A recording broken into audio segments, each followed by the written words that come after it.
शुरुआत करते हैं हमारा चैप्टर नंबर 4 यूनिट फर्स्ट ही अभी आपके काम आ रही है।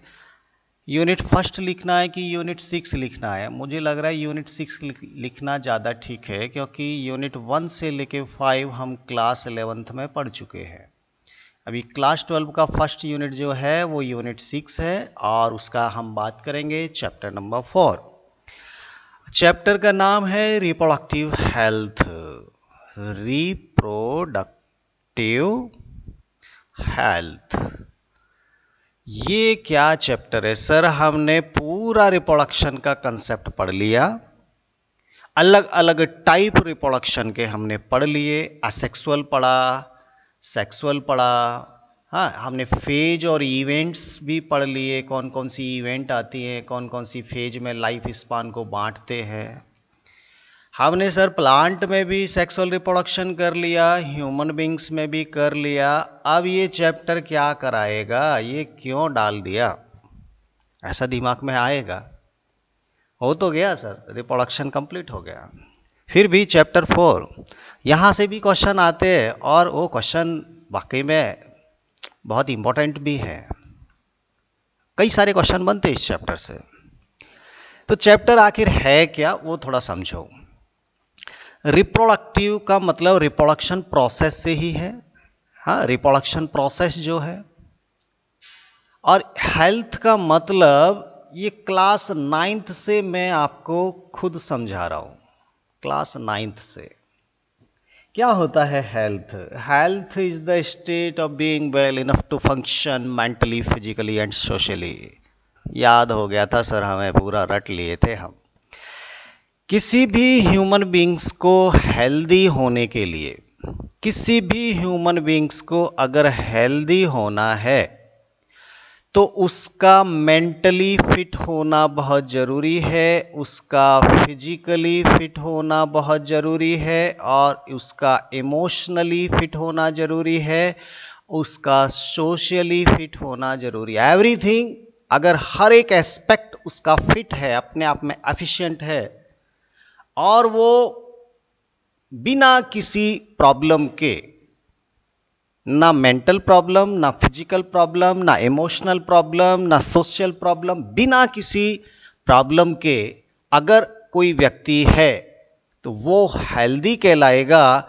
और रियल में उसकी प्रोडक्टिविटी भी ज़्यादा होगी, वो समाज के लिए कुछ अच्छा काम करेगा और कुछ प्रोड्यूस करेगा सोसाइटी के लिए। तो हेल्थ का मतलब केवल बॉडी के अंदर बीमारी नहीं है। अगर ये हम समझें, एक व्यक्ति है जो बीमार नहीं है, ठीक है, डिजीज फ्री है, डिजीज फ्री व्यक्ति जिसको कोई बीमारी नहीं है, क्या वो हेल्दी होगा? इसका कोई गारंटी नहीं है, इसका कोई गारंटी नहीं है। हो सकता है कि इस बॉडी के अंदर ना कोई बैक्टीरिया का इन्फेक्शन है, ना फंगस का, ना वायरस का, बीमारी कुछ नहीं है, केवल ये दिमाग से ठीक नहीं सोचता है, सोच खराब है, प्रॉब्लम करता है, हमेशा कुछ ना कुछ उटपटांग काम करता है, इवन वो सर फोड़ देता है, बिल्डिंग को नुकसान पहुंचाता है, गाड़ी तोड़ फोड़ देता है। अगर ऐसा कोई है, क्या वो हेल्दी है? हाँ, हेल्दी तो नहीं है। हेल्दी तो जब तक नहीं बोलेंगे जब तक उसका हर चीज फिट ना हो। तो WHO ने भी इसका डेफिनेशन दिया है। स्पेशली हम बात करेंगे रिप्रोडक्टिव हेल्थ की। हम क्या बात करेंगे? Reproductive health. रिप्रोडक्शन से रिलेटेड, रिप्रोडक्शन से रिलेटेड एक हेल्दी सोसाइटी की कल्पना हम लोग करते हैं कि कैसे हमारा समाज रिप्रोडक्टिव हेल्दी भी हो जाए। ठीक है, नॉर्मल हेल्दी तो है, हेल्थ अगर है तो इसका मतलब वो रिप्रोडक्टिव हेल्दी भी है। लेकिन हम इस चैप्टर में केवल हेल्थ के उन इश्यूज की बात करेंगे जो रिप्रोडक्शन से रिलेटेड हैं। कौन कौन से टॉपिक हैं जो रिप्रोडक्शन से रिलेटेड हैं और जिनका फिट होना जरूरी है। पहले WHO का एक डेफिनेशन थोड़ा देख लेते हैं कि रिप्रोडक्टिव हेल्थ का मीनिंग क्या है। तो WHO ने बताया reproductive health is a total wellbeing. Total शब्द आ रहा है, टोटल वेलबींग, हर चीज अच्छी, total wellbeing in all aspect of reproduction, in all aspect of reproduction, मतलब रिप्रोडक्शन से रिलेटेड जितने भी एस्पेक्ट हैं उनके अंदर टोटल वेलबींग होना। खासतौर पे कौन कौन से एस्पेक्ट हैं? Physical, emotional, behavioural, social etcetera. तो डेफिनेशन बोलता है reproductive health means A total wellbeing in all aspect of reproduction like physical, emotional, behavioural and social. तो हर चीज फिट होना रिप्रोडक्शन से रिलेटेड, ऐसा हम हमारा सोसाइटी बनाना चाहते हैं। और उसके लिए क्या क्या बातें समझना जरूरी है? केवल 5 पॉइंट पे हम एक रिप्रोडक्टिव सोसाइटी का इमेजिन करेंगे। केवल 5 पॉइंट्स पे हम इस चैप्टर में डिस्कशन करेंगे। ठीक है, कितना सिंपल और कितना छोटा चैप्टर है। हमारा समाज रिप्रोडक्टिव हेल्दी हो जाए उसके लिए हमको क्या जानना जरूरी है, क्या चल रहा है हमारी सोसाइटी में और हमको क्या करना चाहिए ताकि हमारी सोसाइटी रिप्रोडक्टिव हेल्दी हो जाए। तो केवल हम 5 पॉइंट पे डिस्कशन करेंगे। पहला, हमारी सोसाइटी में क्या क्या प्रॉब्लम है रिप्रोडक्शन से रिलेटेड और हमने उनको रिमूव करने के लिए क्या स्ट्रेटजी अभी हम लोग यूज कर रहे हैं। हम एक्चुअली अभी क्या कर रहे हैं हमारे समाज के लिए। इन पे पहले थोड़ा हिस्ट्री की बात करेंगे कि क्या प्रॉब्लम है, कब से ये थोड़ा सा इस तरह का चल रहा है और हम इनको कैसे दूर करने का प्रयास कर सकते हैं। ऐसी हम लोग बात करेंगे पॉइंट नंबर 1 में, the problems and strategy regarding reproductive health. Regarding reproductive health क्या प्लान चल रहा है, अभी हमारा गवर्नमेंट क्या कर रहा है, कौन से हम किस तरह से इस प्रॉब्लम को शॉर्ट आउट करना चाहते हैं, हमारी एजुकेशन में क्या सुधार हो रहा है, ये सब हम लोग बात करेंगे। ठीक है, तो हम लोग कई अलग अलग प्रॉब्लम्स डिस्कस करेंगे क्या चल रहा है। जैसे मैं बहुत इंपॉर्टेंट एक प्रॉब्लम बताता हूँ जिसमें फीमेल फिटिसाइड किया जा रहा था। हाँ, फीमेल फिटिसाइड मतलब एम्ब्रियोनिक स्टेज में ही चेक करते थे कि यूटेरस में बच्चा मेल है कि फीमेल है। तो कई जो है वो फीमेल को किल करवा देते थे। इस तरह का प्रॉब्लम हम डिस्कस करेंगे और हमारी क्या स्ट्रेटजी अभी चल रही है, कैसे हम ये प्रॉब्लम से इस तरह का बात करेंगे, कैसे इनको सही करेंगे। तो ये हम पॉइंट नंबर 1 में बात करेंगे। ठीक है, नंबर 2 जो हम रिप्रोडक्टिव हेल्थ के अंदर जो इश्यू उठाएंगे वो बहुत बड़ा इश्यू है जिसे हम बोलते हैं population. Population is also related with the reproduction. Population एक बहुत बड़ी समस्या हमारे भारत देश की बन चुकी है। एक्चुअली समस्या तो नहीं कहेंगे, लेकिन हमारा इंडिया में लिमिटेड रिसोर्सेज है और लिमिटेड रिसोर्सेज के ऊपर प्रेशर बहुत ज़्यादा है। इतना ग्रोइंग पॉपुलेशन, हमारा ट्रांसपोर्टेशन कम पड़ जा रहा है, हमारा फूड कम पड़ जाता है, हमारे लैंड एरिया कम पड़ जाता है, हमारा एजुकेशन मेडिकल फैसिलिटी जो हम दे सकते थे वो नहीं दे पाते हैं। तो पॉपुलेशन क्या प्रॉब्लम है, किस स्पीड से बढ़ रहा है, इससे बढ़ने से क्या दिक्कत होता है, ये हम डिस्कस करेंगे। And how we can control this population, controlling methods के बारे में हम बात करेंगे कि इस प्रॉब्लम को कैसे कंट्रोल किया जा सकता है। ये बहुत इंपॉर्टेंट एस्पेक्ट है, इसमें हम काफ़ी सारी बातें डिस्कस करेंगे। और तीसरा रिप्रोडक्टिव हेल्थ से रिलेटेड जो इश्यूज है वो है हमारा MTP, medical termination of pregnancy. Actually इसको जनरल भाषा में हम एबॉर्शन बोलते हैं। एबॉर्शन यूटेरस में जो एम्ब्रियो है उसको रिमूव करने की जो प्रोसेस है मेडिकली टर्मिनेट करना प्रेगनेंसी को, हाँ, उसको जानबूझ के या जो भी कंडीशन सिचुएशन है हम बात करेंगे क्या इसको अलाउ करना चाहिए, क्या इसको अलाउ नहीं करना, इसको बैन कर देना चाहिए परमानेंट। तो हम कुछ इश्यूज की बात करेंगे। कई केस में हमें एमटीपी की आवश्यकता होती है।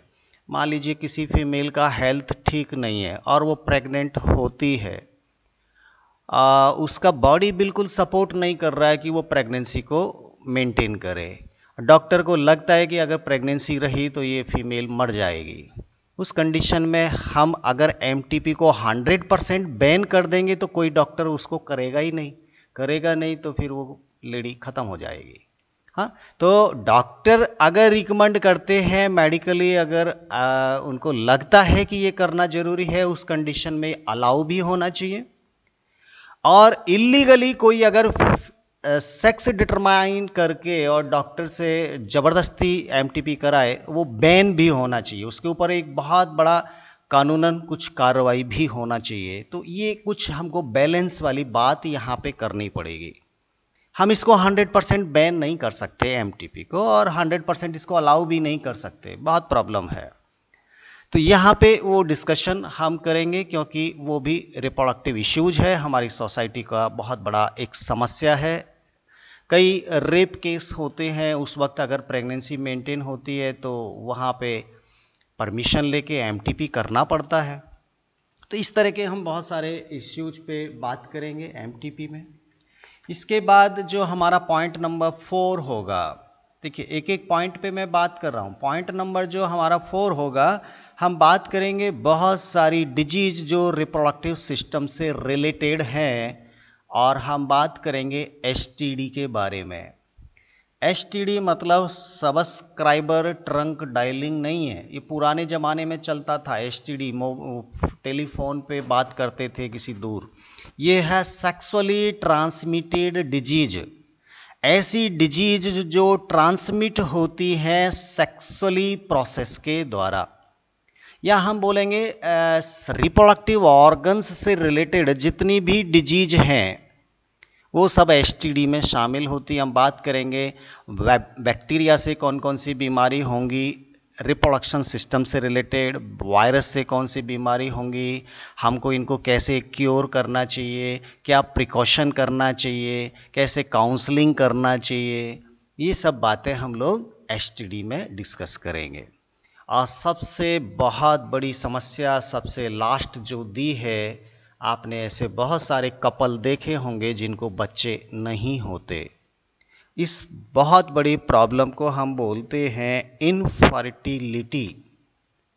चाहे करोड़ों रुपए कोई कमा के बैठा है और उनको लगता है कि हमारा भी काश कोई होता, हाँ, तो वो ऐसे जो कपल हैं जो नॉर्मली उनका बॉडी सपोर्ट नहीं करता है कि वो उनको भी बेबी हो, तो कैसे मेडिकली हम उनकी हेल्प कर सकते हैं, इनफर्टिलिटी को कैसे रिमूव कर सकते हैं। हो सकता है मेल के अंदर प्रॉब्लम हो सकता है फीमेल के अंदर प्रॉब्लम हो। तो अगर मेल की प्रॉब्लम है तो हम उसको कैसे, किस टेक्निक से उसको सॉल्व कर सकते हैं, और फीमेल के अंदर किस टेक्निक से उसको सॉल्व कर सकते हैं, एंड फाइनली और इन कपल को भी बेबी हो जाएगा। तो ये बहुत ही इंपॉर्टेंट टॉपिक है। सबसे ज़्यादा क्वेश्चन यहीं से आते हैं, इनफर्टिलिटी वाले टॉपिक से। कई अलग अलग टेक्निक, टूल्स एंड टेक्निक की हम बात करेंगे यहाँ पे कि क्या तरीके से हम कर सकते हैं। आपने टेस्ट ट्यूब बेबी का नाम सुना होगा, टेस्ट ट्यूब बेबी। अगर ये नहीं होता तो आज बहुत सारे कपल इनफर्टिलिटी के शिकार होते हैं। हाँ, तो केवल एक टेक्निक का मैंने नाम बताया, ऐसे बहुत सारी टेक्निक हैं जिनसे इनफर्टिलिटी को हम ओवरकम कर सकते हैं। तो आई थिंक अगर हमारा मेंटल, इमोशनल, सोशल, फिजिकल अगर रिप्रोडक्टिव हेल्दी हम लोग रहेंगे तो स्वाभाविक है कि हमारा समाज काफ़ी अच्छी सोच वाला हो जाएगा। जो प्रॉब्लम्स हमारे सामने हैं वो धीरे धीरे रिड्यूस होंगी। अचानक से बहुत बड़ा चमत्कार नहीं होता, लेकिन अगर सभी लोगों को ये बातें समझ में आए तो बहुत बड़ी प्रॉब्लम को हम छोटी तो कर सकते हैं। ठीक है। आई थिंक जब ये चैप्टर आप फिनिश करेंगे तो रिप्रोडक्टिव हेल्थ से रिलेटेड लगभग हर इश्यूज को हम लोग डिस्कस कर चुके होंगे, और बहुत डिफिकल्ट चैप्टर नहीं है लेकिन इम्पॉर्टेंट चैप्टर है। समझने का ज़्यादा कुछ नहीं है, इसमें बोलने का ज़्यादा है और सुनने का भी ज़्यादा है। मैं बोलूँगा, आप लोग सुनेंगे, आप अगर बोलेंगे मैं सुनूंगा, ठीक है। तो ये चैप्टर आपका इम्पोर्टेंट, और इसका फर्स्ट जो प्रॉब्लम है, सेकंड प्रॉब्लम है, टोटल 5, इनको 1 बाय 1 हम लोग डिस्कस करेंगे, और चैप्टर हमारा बहुत जल्दी 2 दिन में ज़्यादा से ज़्यादा या मैक्सिमम 3 दिन में ख़त्म करने की कोशिश करेंगे।